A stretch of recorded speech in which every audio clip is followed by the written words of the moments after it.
Hello friends, ఈరోజు మనం academic డిస్కషన్స్లో భాగంగా కన్జంప్షన్ ఫంక్షన్ వినియోగ ఫలం అంటే ఏమిటి అనేది ఒకసారి ఈ వీడియోలో చూద్దాం. సో ఫ్రెండ్స్, కన్జంప్షన్ ఫంక్షన్ అనేది కేవలం థియరిటికల్ కాన్సెప్ట్ మాత్రమే కాదు, యాక్చువల్ ప్రాక్టీస్లో కూడా దీనికి చాలా ప్రాముఖ్యత అనేది ఉండింది. ప్రపంచంలో ఏ దేశంలో ఉన్న ప్రజలైనా కూడా వారి కన్జంప్షన్ ప్యాటర్న్ని బట్టి వారి యొక్క వినియోగానికి వారు చేసేటటువంటి ఖర్చును బట్టే ప్రభుత్వాలు కూడా పాలసీ నిర్ణయాలు అనేవి చేస్తాయి. ఈ కన్జంప్షన్ ఫంక్షన్ అనేటటువంటి కాన్సెప్ట్ ముఖ్యంగా 1936 నుంచి, అంటే macro economics, father of macro economics అని పిలువబడేటటువంటి జేఎం కీన్స్ దగ్గర నుంచి ఇది విస్తృతమైనటువంటి ప్రాచుర్యంలోకి రావడం జరిగింది. మరి ముఖ్యంగా ప్రభుత్వం యొక్క ఖర్చు పెట్టడం వల్ల, అంటే గవర్నమెంట్ ఎక్స్పెండిచర్ వల్ల ఇన్కమ్ మల్టిప్లేయర్ ఎలా అవుతుంది, ఇన్కమ్ మల్టిప్లేయర్ అవ్వాలి అంటే ప్రజల కన్జంప్షన్ ఎక్స్పెండిచర్ అనేటటువంటిది ఎలా ఉంటుంది, వినియోగం మీద ప్రజలు ఎంత ఖర్చు పెడతారు అనేటటువంటి ప్రవృత్తి అనేది చాలా ఇంపార్టెంట్. సో ఫ్రెండ్స్, ఇక్కడ మనం నిత్య జీవితంలో చాలా రకాలైనటువంటి వస్తువులను కన్జ్యూమ్ చేస్తుంటాం, అంటే వినియోగం చేస్తుంటాం. సో మనం చేసేటటువంటి ఈ కన్జంప్షన్ అనేది దేనిపైన ప్రధానంగా ఆధారపడి ఉంటుంది అంటే మన యొక్క లెవెల్ ఆఫ్ ఇన్కమ్ పైన డిపెండ్ అయి ఉండడం జరుగుతుంది. సో దాన్నే మనం consumption is a function of Y అని చెప్పి పిలుస్తాం. కన్జంప్షన్ ఫంక్షన్ని మనం ఒక ఈక్వేషన్ రూపంలో రాస్తే ముఖ్యంగా దాన్ని C is equal function of Y అని చెప్పి రాస్తాం. ఇక్కడ సి అంటే మనకు తెలుసు కన్జంప్షన్, వై అనేదాన్ని ఇన్కమ్తో చూపిస్తాం. మనం వై అనే లెటర్ని ఎకనామిక్స్లో ఇన్కమ్ పర్పస్లో వాడడం జరుగుతుంది. ఇక్కడ వై అనేది అంటే ఆదాయం అనేది ఇండిపెండెంట్ వేరియబుల్గా చెప్తాము, అంటే స్వతంత్ర చలాంకము. సి అనేదేమో consumption is a dependent variable. దేనిపైన డిపెండ్ అయి ఉంటుంది? ఇన్కమ్ పైన డిపెండ్ అయి ఉంటుంది. మరి ఎఫ్ అనేది ఏంటి అంటే ఈ రెండింటి మధ్య, కన్జంప్షన్కి ఇన్కమ్కి మధ్య ఉన్నటువంటి ఫంక్షనల్ రిలేషన్షిప్ చెప్పేటటువంటి దానిని మనం ఎఫ్ అని చెప్పి పిలుస్తాం. సో ఇక్కడ ఇన్కమ్ ఇంక్రీజ్ అయిందనుకోండి, కన్జంప్షన్ ఈజ్ ఆల్సో ఇంక్రీజ్.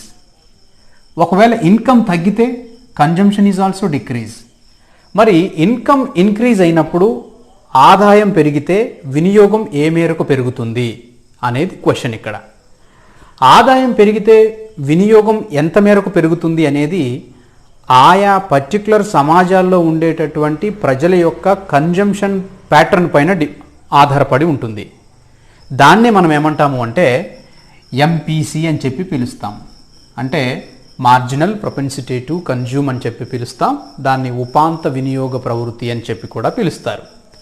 ఆదాయం పెరిగితే ఏ కమ్యూనిటీలో అయితే ఇన్కమ్ రైజ్ అయినప్పుడు కన్జంప్షన్ కూడా రైజ్ అయిందనుకోండి, అంటే వారికి అదనపు వినియోగ ప్రవృత్తి ఉండింది అని అర్థం. ఆదాయం పెరిగినా కూడా కన్జంప్షన్ పెరగకుండా ఉండినట్లయితే అక్కడ వారి యొక్క వినియోగ ప్రవృత్తి అనేది, దీన్ని మనం ఎంపీసీని ఏమని చెప్పి పిలుస్తామంటే అదనపు వినియోగ ప్రవృత్తి, అంటే అదనంగా చేసేటటువంటి వినియోగాన్ని మనం మార్జినల్ ప్రొపెన్సిటీ టు కన్జ్యూమ్ అని చెప్పి పిలుస్తాం. సో ఇన్కమ్ పెరిగితే కన్జంప్షన్ పెరుగుతుంది, బట్ ఏ మేరకు పెరుగుతుంది అనేది ఇట్స్ డిపెండ్స్ అపాన్ ఎంపీసీ పైన ఉంటుంది. ఈ ఎంపీసీ కూడా సెవరల్ ఫ్యాక్టర్స్ పైన డిపెండ్ అయి ఉంటుంది. ప్రజల యొక్క వినియోగ ప్రవృత్తి అనేది చాలా విషయాలపైన డిపెండ్ అయి ఉంటుంది. ముఖ్యంగా ఏ వస్తువునైతే వినియోగం చేద్దాం అనుకుంటున్నామో ఆ వస్తువు యొక్క ప్రైస్ పైన ఆధారపడి ఉంటుంది. అలాగే మన దగ్గర ఉన్నటువంటి ఇన్కమ్ లేదా వెల్త్ యొక్క స్టాక్, మన సంపద ఎంత ఉండింది అనే దానిపైన, ఇట్లా రకరకాల అంశాలపైన ఎంపీసీ కూడా డిపెండ్ అయి ఉంటుంది. సో ఇక్కడ మనం బ్రాడ్గా తెలుసుకునేది ఏంటి అంటే వినియోగం అనేది ప్రధానంగా ఆదాయం పైన ఆధారపడి ఉంటుంది.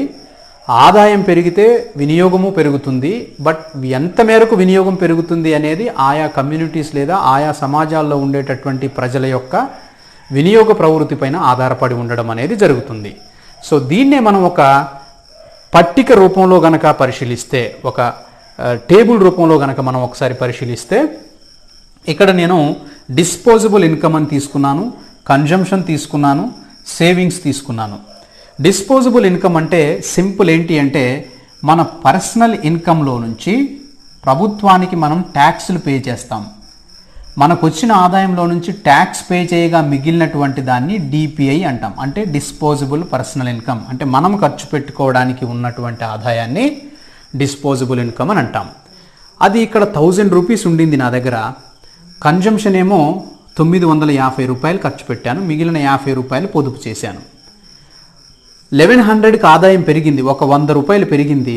దాంట్లో నుంచి 1020 రూపాయలు ఖర్చు పెట్టాను, 80 రూపాయలు సేవ్ చేసుకోవడం అనేది జరిగింది. 1200కి ఇన్కమ్ పెరిగింది, 1090 ఖర్చు పెట్టాను, 110 రూపీస్ పొదుపు చేసుకోవడం అనేది జరిగింది.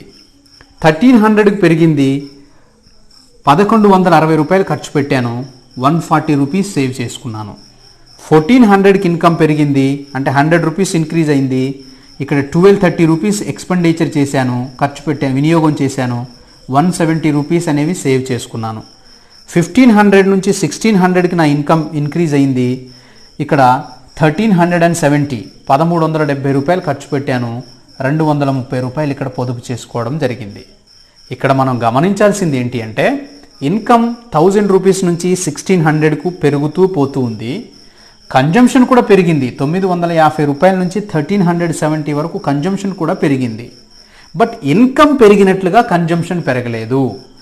1000 పెరిగితే 1000 నేను ఖర్చు పెట్టలేదు, 1300 పెరిగితే 1300 ఖర్చు పెట్టలేదు, 1600 పెరిగితే 1600 ఖర్చు పెట్టలేదు. ఇందులో ఈ వచ్చిన ఆదాయంలో కొంత భాగాన్ని నేను పొదుపు చేయడం జరిగింది. అంటే ప్రజలు ఎప్పుడైనా కూడా వారికి వచ్చేటటువంటి ఆదాయంలో నుంచి కొంత భాగాన్ని వినియోగం చేయగా కొంత భాగాన్ని భవిష్యత్ అవసరాల దృష్ట్యా పొదుపు చేసుకోవడం అనేది జరుగుతుంది.